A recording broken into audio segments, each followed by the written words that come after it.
বিকেলের সোনাঝরা আলোয় জলদাপাড়া জাতীয় উদ্যানে জিপ সাফারির রোমাঞ্চকর যাত্রা। প্রকৃতির নিবিড় সবুজের মাঝে ছুটে চলা জিপে আমি যেন এক অনন্য অভিযানে। একের পর এক চমক। সামনে ভেসে উঠল বিশাল আকৃতির হাতি।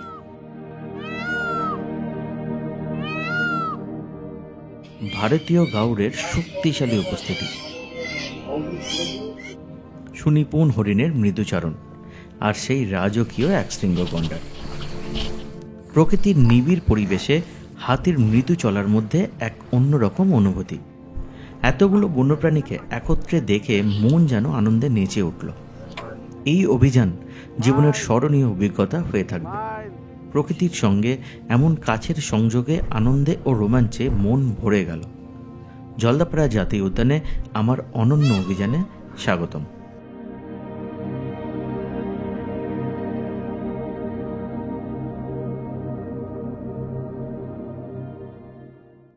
কাঞ্চনকন্যা এক্সপ্রেসে শিয়ালদা থেকে রওনা দিয়ে অবশেষে পৌঁছালাম সবুজে মোড়া মাদারিহাট স্টেশনে, যেখান থেকে জলদাপাড়ার মনোহর প্রকৃতি এক হাতের দূরত্বে।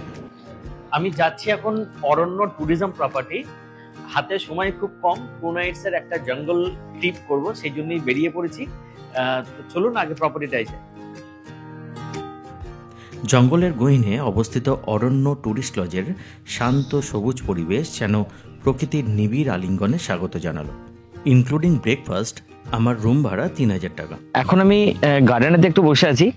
আর কিভাবে অরণ্য ট্যুরিজম ডিপার্টমেন্ট বুকিং করবেন সেটা আমি লিঙ্কটা ডেসক্রিপশনেতে দিয়ে দেবো। তার সঙ্গে সাফারি করার জন্য আমি আগে থেকে টিকিট করে রেখেছিলাম, তার জন্য যে লিঙ্কটা আছে সেটা আমি ডেসক্রিপশনেতে দিয়ে দেবো। আগে থেকে যদি জিপ সাফারি করেন, সিজনের ক্ষেত্রে বলে রাখি যে সিজনের ক্ষেত্রে তো একটু ভিড় হয়, তাই আগে থেকে বুক করে রাখাটা বুদ্ধিমানের কাজ হবে।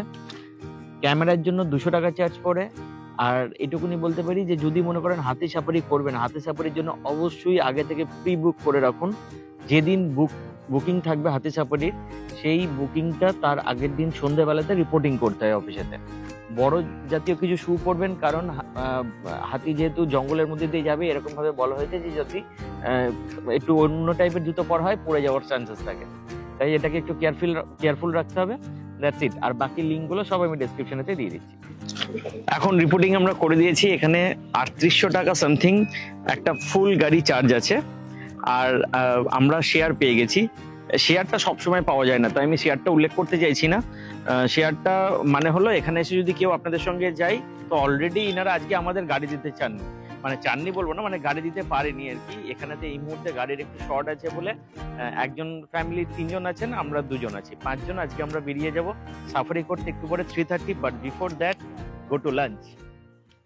সেখানে পৌঁছেই দুপুরের আহার সারলাম।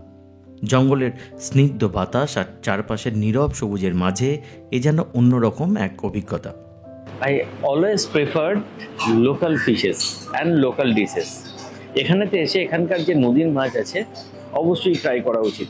আমি একটা ফিশ থালি অর্ডার করেছি আর একটা চিকেন থালি অর্ডার করেছি। ইন দ্য মিন ওয়াইল আমি এখানকার জানতে পারলাম লোকাল ফিশ এখানেতে আজকে অলরেডি অ্যাভেলেবেল, তাই লোকাল ফিশের আমি আরেকটা মেনু নিয়েছি, যেটা বেগুন দিয়ে একটা সুন্দর রান্না করে দিয়েছে।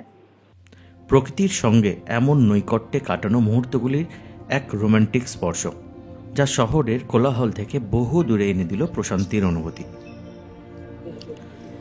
জলদাপাড়া জাতীয় উদ্যানে জিপ সাফারির জন্য প্রবেশ পাস নিয়ে শুরু হলো আমাদের রোমাঞ্চকর যাত্রা। সময় তখন দুপুর 3:30।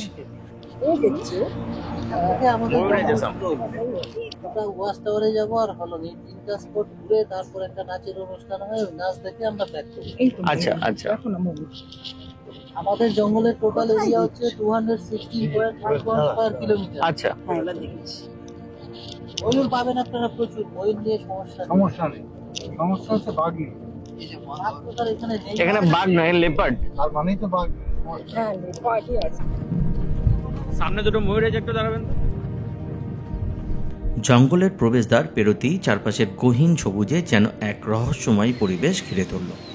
সামনে অনেকগুলো ময়ূর, সত্যিই যেন স্বপ্নের মতো মনে হচ্ছে। জঙ্গলের সবুজ ছায়ায় তাদের নাচ একেবারে মন্ত্রমুগ্ধ করে দেয়। ময়ূরদের এই রঙিন পেখম যেন প্রকৃতির এক রঙের পশলা। প্রতিটি পালকে কেমন অপার সৌন্দর্যের ঝলক। মাই গড, কতগুলো বাইসন দেখুন একসাথে।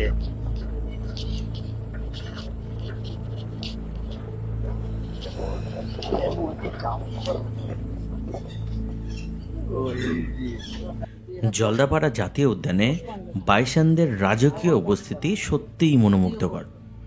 এই বিশাল আকার প্রাণীগুলি যেন জঙ্গলের এক অন্যতম গর্ব। তাদের গায়ের ঘন বাদামি রং আর শক্তিশালী শিং দেখে মনে হয় যেন প্রকৃতির হাতেই তারা যুদ্ধের জন্য প্রস্তুত। জলদাপাড়ায় এই বাইসনরা সাধারণত দল বেঁধে ঘুরে বেড়ায়, খাদ্য খোঁজে আর কখনো কখনো জঙ্গলের অন্যান্য প্রাণীদের সঙ্গেও লড়াইয়ে লিপ্ত হয়। বাইসনদের চুপচাপ চলাফেরা আর ভারী পদচারণায় গোটা জঙ্গল যেন কেঁপে ওঠে। তাদের রাজকীয় চলনে ভরে ওঠে প্রকৃতির এক অনন্য রূপ। আমরা সামনে তাকিয়ে রয়েছি, যেন এই অরণ্যের মধ্যে থেকে হঠাৎই রাজকীয় এক শৃঙ্গ গন্ডার বা বিশাল হাতির পদধ্বনি শুনতে পাবো। এখান থেকে দেখা যায় দাদা? এইসব জায়গায় যে জায়গায় ঘুরে আসে না, হ্যাঁ, হ্যাঁ। গাছগুলো, হুম হুম। এগুলো কোনো কথা নেই। হ্যাঁ। মূল ক্ষেত্রে তো হাতে আছে, ওই যে দেখতে ওই একটা বাইসন আছে।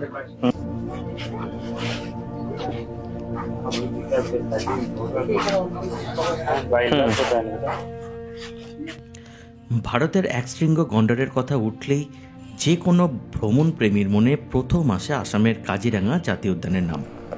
তবে আসামের বাইরে এই রাজকীয় প্রাণীকে দেখার জন্য অন্যতম উল্লেখযোগ্য স্থান হল পশ্চিমবঙ্গের ডুয়ার্স অঞ্চলে অবস্থিত জলদাপাড়া জাতীয় উদ্যান। সামনে দাঁড়িয়ে আছে এক বিরল বার্কিং ডিয়ার। ছিপছিপে এই হরিণটি দেখতে যতই মায়াবী, তার তীক্ষ্ণ চোখে ঠিক যেন এক রাস সতর্কতা লুকিয়ে।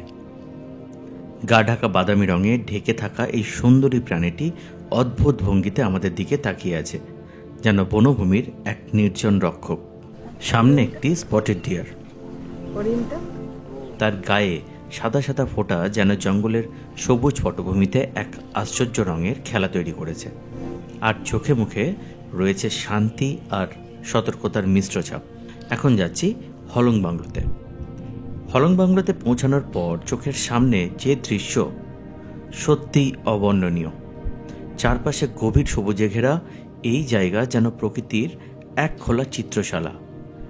বাংলোর সামনে ছোট্ট নদীর শান্ত জলধারা বয়ে চলেছে, আর সেই জলে কখনো হরিণ, কখনো ইন্ডিয়ান গড়, বা কখনো গন্ডার, বা কখনো হাতির দল এসে তাদের তৃষ্ণা মেটাচ্ছে।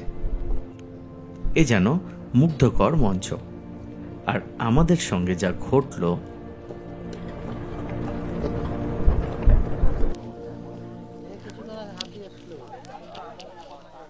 প্রীতম, ময়ূরটাকে নিতে পেরেছ? ওই যে হাতি, ওই দেখো প্রীতম।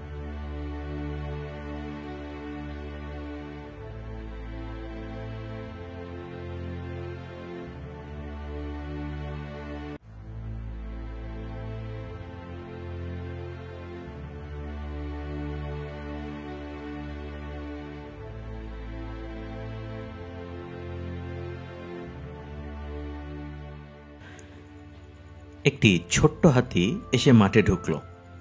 তার ক্ষুদে চোখে যেন কৌতূহল আর আবেগের মিশ্রণ।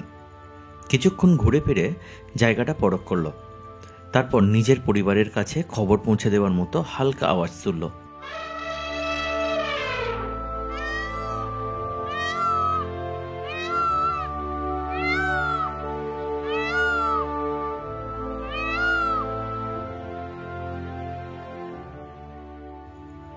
মুহূর্তের মধ্যে দূর থেকে ভেসে এলো পদচারণার ভারী আওয়াজ, আর দেখি একে একে বিশাল হাতির দল এগিয়ে আসছে তার দিকে।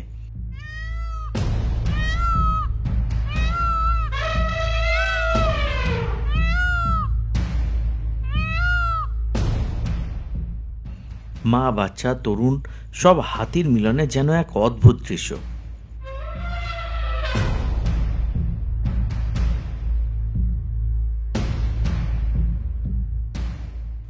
তাদের চলার ধ্বনি, নিজেদের মধ্যে আলাপ আর একে অপরকে ঘিরে রাখার এই দৃশ্য প্রকৃতির এক আশ্চর্য সুন্দর অভিব্যক্তি, যা জীবনে কখনো ভুলব না।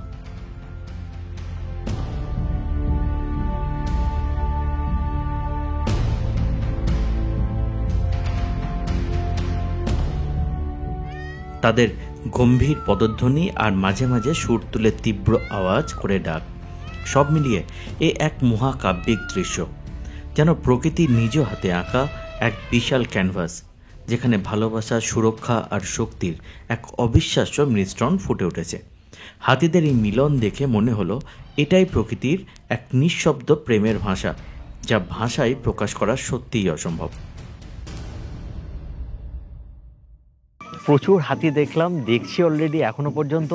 এই ট্রিপে মানে বিকেলের ট্রিপে যারা জিপ সাফারি করবেন, একটা ট্রাইবাল ড্যান্স আছে, তার সঙ্গে হাতি কেমন লাগলো জানাবেন কিন্তু কমেন্ট করে। হাতি বাইসন, এত হাতি একসঙ্গে তো আমি চট করেতে পাইনি, এই প্রথম পেলাম। ময়ূর তো অসংখ্য পেলাম, তার সঙ্গে এই ট্রিপে আপনারা পাবেন tribal dance. Let's see.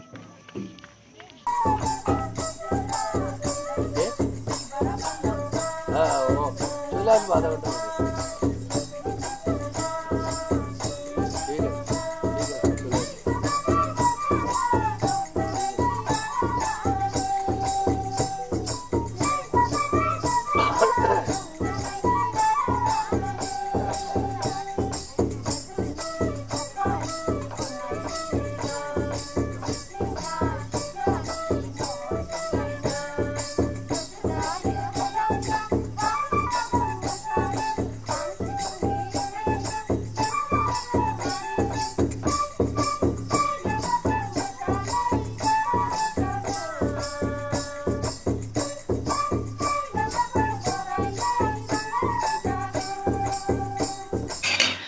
Well, এখন শুভরাত্রি বলার সময়।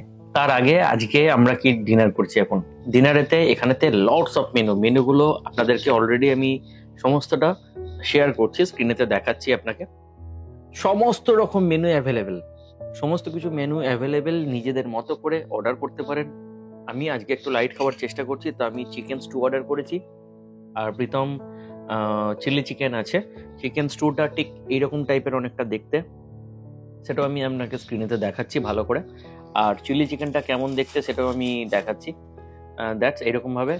এখন যে খাবারটা দেখছেন সেটা কিন্তু আমি রুমেতে নিয়েছি। রুমের জন্য একটা সার্ভিস চার্জেস আছে 10%। বাকি ওভারঅল ফুডের কোয়ালিটি ভালো, আপনার কোনো অসুবিধা হবে না খেয়ে, কোনো ট্রাভেলস নেই, একদম টাটকা ফুড দিচ্ছেন। ফুডের কোয়ালিটি আমার তো খুব মনে ধরেছে, এটাই বলার ছিল। দেখা হচ্ছে আগামীকাল সকাল সকাল, অনেকগুলো অ্যাক্টিভিটিস আছে। কালকে সকালেই কিন্তু প্রথম যাব আমরা হাতি সাফারি, তার জন্য অনেকটা ভোরে উঠতে হবে, কারণ প্রথম সাফারি কালকে আমরা যাচ্ছি। তারপরেতে আনুষঙ্গিক ওখান থেকে বেরিয়ে আসার পরেতে আমরা আবার বেরোবো কোচবিহার রাজবাড়ির উদ্দেশ্যে। সারাদিন অনেক অ্যাক্টিভিটিস আছে। আর আজকে তাহলে এই পর্যন্তই বলা থাকলো। শুভরাত্রি, দেখা হচ্ছে কালকে সকালে। প্রবাহমান হাতির সাফারি অভিযানে মাত্র 700 টাকায় রিসর্ট থেকে গাড়ি বুক করে যাত্রা শুরু। হাতির সাফারি 1200 টাকা খরচ, গাইড এবং অন্যান্য খরচের জন্য 800 টাকা প্রদান করে পৌঁছাতে পারেন রহস্যময় প্রান্তরে। এলিফ্যান্ট সাফারি পয়েন্ট হলং থেকে আজ আমার যাত্রা শুরু হবে। ভোর 6:30 শুরু হওয়া এই রোমাঞ্চকর হাতি সাফারিতে জলদাপাড়ার গহীন জঙ্গল, প্রকৃতির স্পন্দন অনুভবের এক অদ্বিতীয় অভিজ্ঞতা।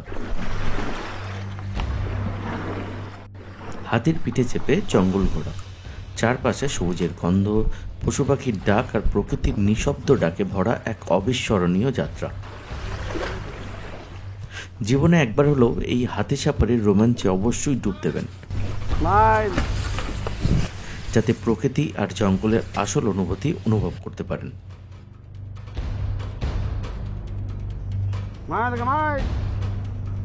জঙ্গলের গভীরে এক শৃঙ্গ গন্ডার খোঁজার মাঝেই হঠাৎ আমাদের সামনে দিয়ে সতর্ক দৃষ্টিতে পথ পেরিয়ে গেল একটি হরিণ।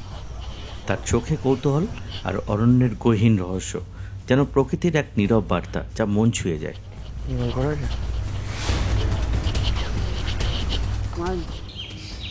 ওয়াও, কিপ সাইলেন্স, আস্তে আস্তে বলছি আমি, বাট এটা একটা আলাদা অ্যাডভেঞ্চার। এই পাখিটির নাম মদন টক। দেখা হয়ে গেল তার সঙ্গে। রঙিন পালকের ঝলকানিতে মুগ্ধতায় হারিয়ে যাওয়ার মতো এক মনোমুগ্ধকর মুহূর্ত।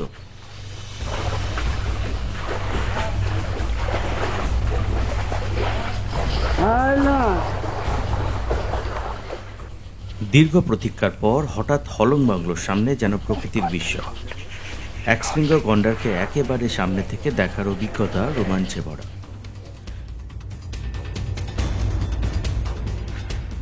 প্রকৃতির এই বিরল মুখোমুখি আমাদের শ্বাসরুদ্ধ করে দেয়, যেন জঙ্গলের এক অনন্য গল্পের সাক্ষী হয়ে রইলাম।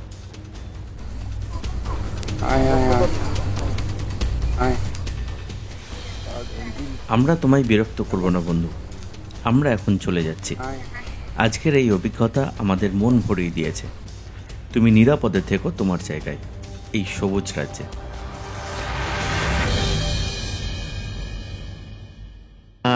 আপনাদের জানিয়ে রাখি যে এখানে কিন্তু রুম ট্যারিফের সঙ্গে ব্রেকফাস্ট ইনক্লুডিং, ব্রেকফাস্টে আছে, আপনি অপশানস আছে, নিতে পারবেন নিজের মতো করে। পুরি সবজি আছে, আজকে পুরি, ছোলার ডাল, কলা, মিষ্টি আর ডিমের অমলেট। আমরা ডিমের অমলেটটা এক্সট্রা নিয়েছি। তাছাড়া অপশানসটা যেটা আছে, ধরুন ব্রেড অমলেট নিতে পারেন, কর্নফ্লেক্স দুধ নিতে পারেন, এইভাবে 3 রকমের ভ্যারিয়েশনস আছে। এখানেই কিন্তু আমাদের আজকের ডে কমপ্লিট নয়, এখন আমরা বেরিয়ে যাব, গাড়ি বুক করা আছে। হাতি যারা এলিফ্যান্ট সাফারি করবেন আর কি, তাদেরকে কিন্তু আগের দিন রাত্রে একটা গাড়ি বুকিং করতে হয় হলং অবধি যাওয়ার জন্য। যখন বুকিং করবেন, তো যদি মনে করেন তার পরের দিন সাইট সিন করবেন, যেরকম আমি এখন সাইট সিনের জন্য এখানে 7 পয়েন্ট আছে, সমস্ত কিছু আছে, টোটোপাড়ার দিকে যেতে পারেন, কিন্তু আমি চুজ করেছি কোচবিহার রাজবাড়ি। কোচবিহার রাজবাড়ি আমার খুব দেখার ইচ্ছা আছে এবং আমরা চাইছি যে আপনারাও আমাদের সঙ্গে সেই রাজবাড়িটা এনজয় করুন। চলুন একটু পরে ব্রেকফাস্ট করি, দেরি করবো না, বেরিয়ে যাব। 9:30 গাড়িতে সময় দিয়েছি, কালকেই বুক করে রেখেছিলাম। সো কোচবিহার রাজবাড়িতেই দেখা হচ্ছে নেক্সট। কোচবিহার রাজবাড়ির পথে রওনা হলাম। পথের দুই ধারে প্রকৃতির অপূর্ব শোভা। আমরা ছবিতে বন্দি করলাম স্মৃতির মুহূর্তগুলো, যেন প্রতিটি দৃশ্য হৃদয়ে গেঁথে রাখার মতো।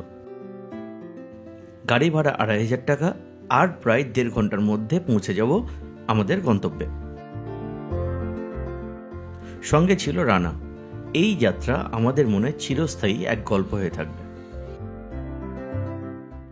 কোচবিহার রাজবাড়ি ইতিহাসের এক অনন্য সাক্ষী, রাজকীয় স্থাপত্যের অপূর্ব নিদর্শন।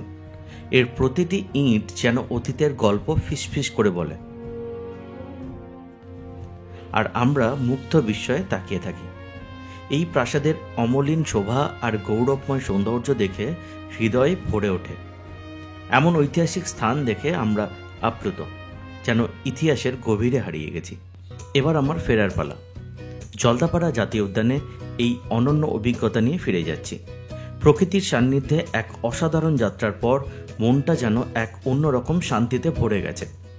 বনের মাঝে বুনো জীবনের মুগ্ধতা আর অরণ্যের স্বপ্ন নিয়ে এই অভিযান শেষ হলেও জলদাপাড়ার সবুজ আর প্রাণবন্ত পরিবেশ চিরকাল মনে থাকবে।